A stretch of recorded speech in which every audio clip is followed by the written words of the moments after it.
வணக்கம் நண்பர்களே, நீங்கள் பார்த்து கொண்டிருப்பது natural science and Tamil channel.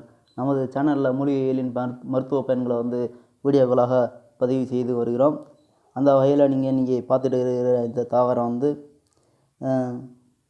புலி நகைச்செடி அப்படின்னு எங்கள் கிராமத்துலலாம் சொல்கிறாங்க.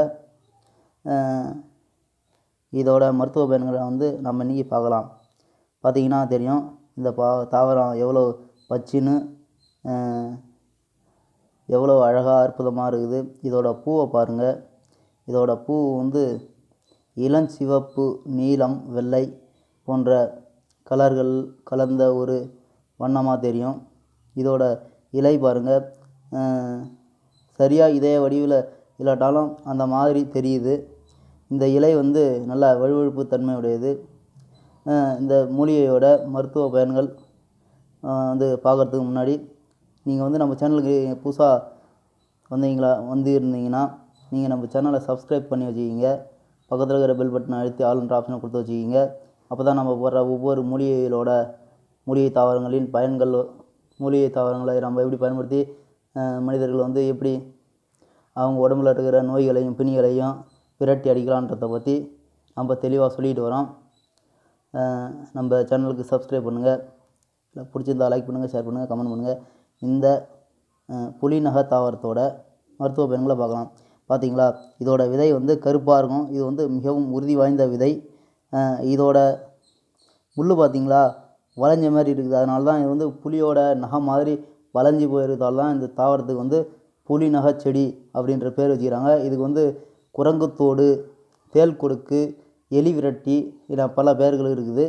இதோட அறிவியல் பேர் என்னன்னு பார்த்தீங்கன்னா மர்டைனியே ஆனியே அப்படின்ற அறிவியல் பேர். இது மர்டைனேசியே அப்படின்ற குடும்பத்தை சார்ந்த ஒரு மூலிகையாகும். இந்த மூலிகை பார்த்திங்கன்னா குறைஞ்சபட்சம் ஒரு வருஷத்தில் ஒரு ஆண்டு தாவரம் தான் இது. இது ஒரு 2 மீட்டர் உயரம் வரையிலும் வளரக்கூடியது. இதன் காய்கள் பார்த்திங்கன்னா பச்சை நிறத்தில் இருக்கும். இதன் இலைகள் பார்த்திங்கன்னா நல்லா பச்சை நிறத்தில் தான் இருக்கும். இதோட முற்றிய இலைகள் இளம் மஞ்சள் கலந்த நிறத்தில் இருக்கும். அதாவது இலைகள் முதிர்ந்து போச்சுன்னா அது உதிரக்கூடிய காலகட்டத்தில் மஞ்சள் கலரில் மாறி உதிர்ந்துடும். இதோட காய்கள் நல்லா முற்றிய காய்கள். இது மஞ்சள் கலரில் இருக்கிறது அந்த தோலிலிருந்து வெடித்து வெளியே அப்படியே கொடுக்கு மாதிரி, தேல் கொடுக்கு மாதிரி நீட்டிகிட்டு இருக்கும். அதனால தான் இதுக்கு தேல் கொடுக்கு செடின்னு கூட ஒரு பேர் இருக்குது. இதோட இலைகள் பார்த்திங்கன்னா வழுவழுப்பு தன்மையுடையதாக இருக்கும். இது கையில் பிடிச்சோம்னா கை அப்படியே ஒட்டிக்கும்.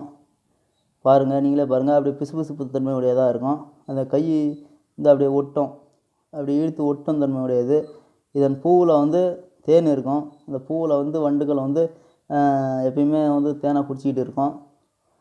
அதில் சின்ன பசங்களாம் சின்ன வயசுலாம் இது என்ன பண்ணுவாங்க, பசங்க இந்த பூவை மட்டும் பறித்து அதோட நுனி பகுதியில் வாயை வச்சு உறிஞ்சாங்கன்னா தேன் வரும் அப்படின்னு சின்ன பசங்களாம் விளையாடிக்கிட்டு இருப்பாங்க. அதை பாருங்கள், இந்த பூ பாருங்கள், அப்படியே ரோஜா பூ கலர்.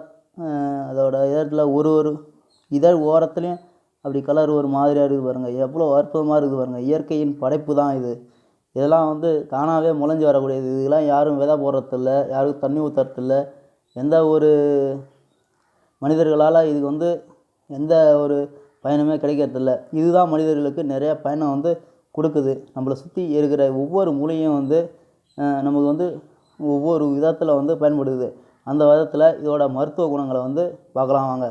இதில் என்ன மருத்துவ குணம் இருக்குது அப்படின்னு பார்த்தீங்கன்னா, இதோட இலை இருக்குது பார்த்திங்களா, அந்த இலை பிசுபிசுப்பு தன்மையுடைய இலை. அது அந்த இலையில் ஒரு 5 இலையை எடுத்துக்கணும். ஒரு 5 இலையை அப்படி பறித்து எடுத்துக்கிட்டு அது கூட ஒரு கைப்பிடி அளவு குப்பைமேனி இலையை போட்டு சேர்த்துக்கணும். சேர்த்து ஒரு 2-3 கிராம் அளவு மஞ்சள் வைக்கணும். மஞ்சள் வச்சு ஒரு 2-3 கிராம் அளவுக்கு கல் வச்சு நல்லா நைஸாக அரைக்கணும். நீங்கள் கல்வத்தில் இட்டு அரைச்சாலும் சரி, இல்லை அம்மியில் வச்சு அரைச்சாலும் சரி, சாதாரண தரையில் வச்சு அரைச்சாலும் சரி, எப்படியாவது ஒரு நல்லா மையிற மாரி அரைச்சி அதை உடம்புல சொறி சிரங்கு, தோல் நோய்கள், படர்தாமரை இது போன்ற பிரச்சனை இருந்ததுன்னா அதில் நம்ம டெய்லியும் காலையில் சாயங்காலம் அரிசி 10 போட்டுக்கிட்டு வந்தோம்னா ஒரு 7 நாளில் இல்லை ஒரு வாரத்திலே கொஞ்சம் மாதிரி ஆகும். குணம் தெரியறதை வந்து நீங்கள் கண்கூடாக பார்க்கலாம். மேலும் நிறைய பேர்த்துக்கு ஆறாத புண்கள்லாம் இருக்கும். அதுமாதிரி புண்கள் இருக்கிற இடத்துல சுடு தண்ணியால் அந்த புண்ணை வந்து கழுவிட்டு அந்த புண்ணில் வந்து இந்த மஞ்சள், குப்பைமேனி இலை, அப்புறம் இந்த தேள் கொடுக்கு இலை இதை அரைச்சி அந்த விழுதை வந்து பத்து போட்டுக்கிட்டு வரணும். பத்து போட்டு கட்டிக்கிட்டு வந்தோம்னா, நாட்டு துணியால் கட்டிகிட்டு வந்தோம்னா அந்த ஆறாத புண்கள்லாம் வந்து ஆற்றும் தன்மையுடையது இந்த இலை. மேலும் இந்த இலையில் வந்து ஒரு 2 இலை எடுத்துக்கணும். அது கூட ஒரு பிடி துளசி எடுத்துக்கணும். அப்புறம் கொஞ்சம் நன்னாரி வேர் தெரியுங்களா? நன்னாரி வேர் நாட்டு மருந்து கடையில் கிடைக்கும். அதை வந்து வாங்கிக்கணும். நல்லா வாசமாக இருக்கும். இந்த 3த்தையும் சேர்த்து தண்ணி ஊற்றி கொதிக்க வச்சு அது கூட கருப்பட்டி சேர்த்து கலந்து இதை வந்து குடிச்சிக்கிட்டு வந்தோம்னா தொண்டையில் சளி கட்டிக்கிட்டு இருக்குது, இருமல் போன்ற பிரச்சனைலாம் வந்து அப்படியே பிச்சுக்கிட்டு போயிடும். ஜுரம் பிரச்சனை, ஜுரம் இருக்குது, காய்ச்சல் அடிக்குது அப்படின்றவங்களாம் இதை வந்து ஒரு 3 வேளை குடிச்சிட்டா போதும், ஜுரம்லாம் வந்து சரியாயிடும். அப்புறம் வந்து இதோட வேர் எடுத்துக்கணும். இதோட வேரை வந்து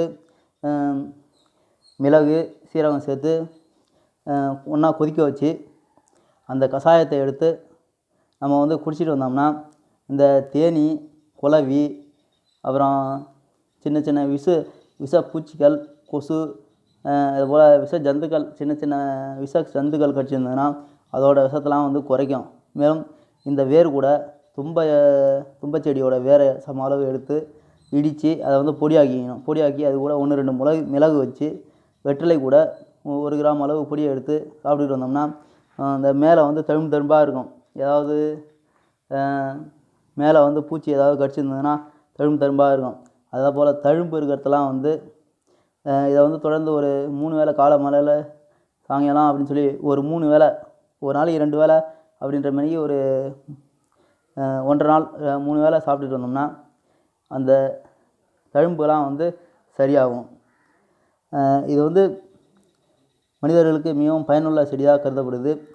மேல் சொன்ன இந்த பயன்கள்லாம் வந்து நீங்கள் வந்து உங்கள் ஊரில் இருக்கிற வைத்தியரோட ஆலோசனை பெற்று நீங்கள் வந்து பயன்படுத்தி பயன்பெறுமாறு கேட்டுக்கொள்கிறேன். நம்ம வீடியோவில், நம்ம சேனலில் இது போன்ற மருத்துவ பயன்களை வந்து இன்னும் நிறையா வீடியோக்கள் இருக்குது. நீங்கள் பார்க்கலன்னா போய் பாருங்கள். நம்ம சேனலை சப்ஸ்கிரைப் பண்ணி வச்சுக்கிங்க.